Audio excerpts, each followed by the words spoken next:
കൊടി സുനിക്ക് പരോൾ നൽകിയതിനെ ന്യായീകരിച്ച് P Jayarajan. സുനിക്ക് parole നൽകിയതിൽ എന്താണ് മഹാ അപരാധമെന്നും പി ജയരാജൻ ചോദിക്കുന്നു. കോവിഡ് കാലത്ത് പോലും പരോൾ നൽകിയിരുന്നില്ല എന്നും പി ജയരാജന്റെ ഫേസ്ബുക്ക് പോസ്റ്റ്. ഫെലിക്സ് വിവരങ്ങളുമായി ചേരുകയാണ്. ഫെലിക്സ്, ഈ കൊടിസുനിക്ക് പാർട്ടിയുമായ ഒരു ബന്ധവുമില്ല എന്നുള്ളതല്ലേ ഇവർ ആവർത്തിച്ച് പറയുന്ന ഒരു കാര്യം? പിന്നെ എന്തിനാണ് ഇപ്പോ കൊടിസുനിക്ക് പരോൾ കിട്ടിയതിനെ മാധ്യമങ്ങളോ പ്രതിപക്ഷമോ കെ രമയോ ഒക്കെ വിമർശിക്കുമ്പോൾ CPM നേതാക്കൾക്ക് പൊള്ളുന്നത്? ഏതായാലും കൊടിസുനിക്ക് പരോൾ അനുവദിച്ചതുമായി ബന്ധപ്പെട്ട് മാധ്യമങ്ങളെ വിമർശിച്ചും കൊടിസുനിയെ പരസ്യമായി പിന്തുണച്ചുമാണ് ഇപ്പോൾ പി ജയരാജൻ, CPM-ന്റെ ഏറ്റവും പ്രധാനപ്പെട്ട കണ്ണൂരിലെ ഒരു നേതാവ് തന്നെ രംഗത്ത് വന്നിട്ടുള്ളത്. അതിൽ ഈ ഫേസ്ബുക്ക് പോസ്റ്റിൽ പി ജയരാജൻ പ്രധാനമായും പറയുന്നത് 6 വർഷമായി പരോൾ ലഭിക്കാത്ത ഒരു വ്യക്തിയാണ് കൊടിസുനി. അതായത് കോവിഡ് കാലത്ത് പോലും നിരവധി ക്രിമിനൽ കേസുകളിലെ പ്രതികൾക്ക് പരോൾ അനുവദിച്ചിരുന്നു. പക്ഷെ അന്ന് പോലും പരോൾ കൊടിസുനിക്ക് അനുവദിച്ചിരുന്നില്ല. അമ്മയുടെ ഒരു അപേക്ഷ പരിഗണിച്ച് ഇങ്ങനെ ഒരു പരോൾ നൽകുന്നതിൽ എന്ത് മഹാപരാധമാണുള്ളത് എന്നതാണ് ഈ ഫേസ്ബുക്ക് പോസ്റ്റിൽ പി ജയരാജൻ ചോദിക്കുന്നത്. ഒപ്പം തന്നെ തടവറ ഒരു തിരുത്തൽ കേന്ദ്രമാണ് എന്നൊക്കെ പി ജയരാജൻ പറയുന്നുണ്ട്. പക്ഷെ നമുക്കറിയാം, ജയിലിൽ വെച്ച് ഈ പറയുന്ന ജയിൽ ഉദ്യോഗസ്ഥരടക്കം മർദ്ദിക്കാനൊക്കെ അത്തരം ശ്രമങ്ങളൊക്കെ നടത്തിയതിന്റെ പേരിൽ ഉള്ള കുറ്റങ്ങളൊക്കെ ഈ കൊടിസുനിക്കെതിരെയുണ്ട്. ആ സമയത്താണ് പി ജയരാജൻ ചോദിക്കുന്നത്, ഫെലിക്സ്, ഫോൺ ഉപയോഗിച്ചതുമായി ബന്ധപ്പെട്ട് ഉദ്യോഗസ്ഥരുമായി സംഘർഷത്തിൽ ഏർപ്പെട്ടതിന്റെ പേരിൽ ഒക്കെ അച്ചടക്ക നടപടി ഉണ്ടായിട്ടുണ്ട്. അത് അനുസരിച്ചുള്ള ഒരു റിപ്പോർട്ടുമുണ്ട്. ആ റിപ്പോർട്ടിനെ പോലും അതിജീവിച്ചാണ് ഈ പരോൾ കൊടുക്കുന്നത്.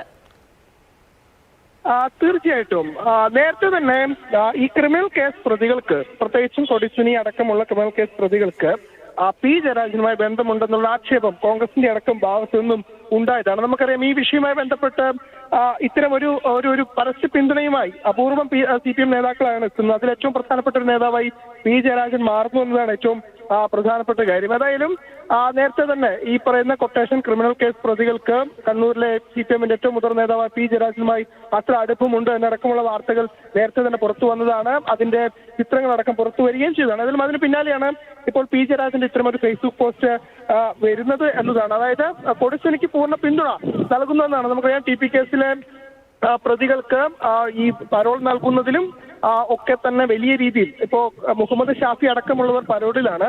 അതായത് TP കേസിൽ കൊടിസുനി മാത്രമല്ല, മറ്റ് പ്രതികളുമൊക്കെ തന്നെ, കണ്ണൂർ സെൻട്രൽ ജയിലിലുള്ള പ്രതികളൊക്കെ തന്നെ ഇപ്പോൾ പരോളിലാണ്. അവർക്ക് ഈ പരോളിൽ പുറത്തിറങ്ങുകയും പാർട്ടി ഓഫീസുകളിൽ വരുന്നതിന്റെയും ഒക്കെ ചിത്രങ്ങൾ അവർ തന്നെ പകർത്തി സമൂഹ മാധ്യമങ്ങളിൽ പങ്കുവെക്കുകയും ചെയ്യുന്നുണ്ട്. അതുകൊണ്ട് പാർട്ടിക്ക് പങ്കില്ല എന്ന് പാർട്ടി ആവർത്തിക്കുമ്പോഴും ഈ കേസിലെ പ്രതികൾ പുറത്തിറങ്ങുകയും അവർ പാർട്ടി ഓഫീസുകളിൽ എത്തുകയും അതിന്റെ ചിത്രങ്ങൾ സമൂഹ മാധ്യമങ്ങൾ പങ്കുവെക്കുകയും ചെയ്യുന്നു എന്നതാണ് ഏറ്റവും പ്രധാനപ്പെട്ട കാര്യം. അതിൽ ആ സമയത്താണ് CPM-ന്റെ ഒരു മുതിർന്ന നേതാവ് തന്നെ കൊടിസുനിക്ക് പരോൾ നൽകിയതിനെ പിന്തുണച്ചുകൊണ്ട് ഇപ്പോൾ രംഗത്തെത്തിയിരിക്കുന്നത്. പോലീസ് റിപ്പോർട്ടും ജയിൽ പ്രൊബേഷണറി ഓഫീസർ റിപ്പോർട്ടും ഒക്കെ മറികടന്നാണ് ജയിൽ വകുപ്പ് ഇങ്ങനെ ഒരു തീരുമാനമെടുത്തത് എന്നുള്ളതാണ്.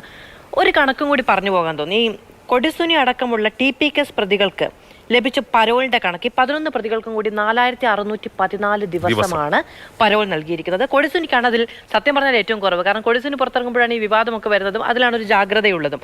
മറ്റുള്ളവർക്ക് ചിലർക്കൊക്കെ 547 ദിവസം, ഒരു 1.5 വർഷക്കാലം പുറത്താണ് ഈ ശിക്ഷ കിട്ടിയിരിക്കുന്നതിൽ. 1.5 വർഷക്കാലം പുറത്താണ്. 6 വർഷം കഴിഞ്ഞെങ്കിൽ 6 വർഷത്തിൽ 1.5 വർഷം പുറത്താണ്. CPM അല്ലെങ്കിൽ കഴിഞ്ഞ ഇത്രയും നാളുകൾ 8 വർഷത്തിലധികമായിട്ട് അധികാരത്തിലിരിക്കുന്ന CPM ഇത്തരം കാര്യങ്ങളിലെടുക്കുന്ന സമീപനം, ഉദ്യോഗസ്ഥ തലത്തിലെടുക്കുന്ന തീരുമാനങ്ങൾ, ഇതെല്ലാം ഇത്തരത്തിൽ ഇവർക്ക് ജാമ്യം കിട്ടുന്നതിന് സഹായകമായ ഒരു കാര്യമായി നിലനിൽക്കുന്നുണ്ട് എന്നുള്ളത് ഒരു യാഥാർത്ഥ്യമാണ്.